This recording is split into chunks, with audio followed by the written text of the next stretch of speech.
You're not too far gone for God to use you.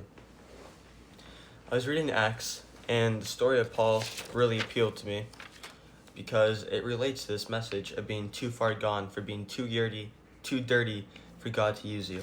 And I took down some notes about it, some quotes, Bible verses, and things I wanted to share with you guys. So Paul, at this current time, his name's Saul, was ravaging churches, speaking out against people who would speak the name of Jesus. He didn't believe in Jesus, didn't believe what he stood in, all that stuff. And it says in chapter 8, verse 3, "But Saul was ravaging the church, and entering house after house, he dragged off men and women and committed them to prison." This man was going house to house, ravaging the churches, putting people in jail for speaking about Jesus. And it says in chapter 9, verse 1, "But Saul, still breathing threats and murder against the disciples of the Lord."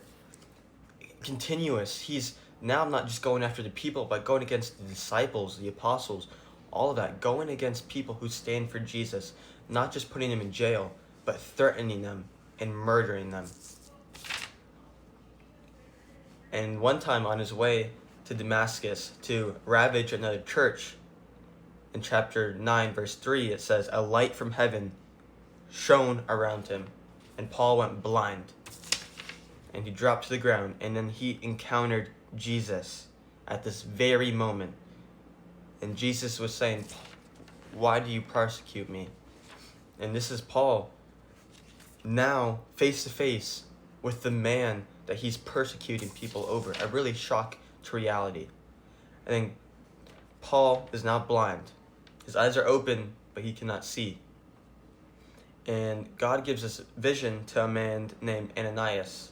And God tells this man to go help him, to go help Paul, to go help him with his blindness, because Paul is currently praying that the Lord helps him.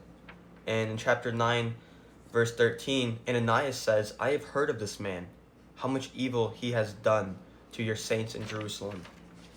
Saul's reputation isn't just here, it's throughout, that he has heard of what he has done, that he has heard of what Saul has done to the people in Jerusalem, killing people, putting him in jail, all of that. And this is what God told Ananias in chapter 9, verse 15. "Go, for he's a chosen instrument of mine, of God's, to carry my name before the Gentiles and the kings and the children of Israel." Saul, no matter how much bad he's done, he was still chosen by God, still chosen to be an instrument, still chosen to be a light to the world, even though he was a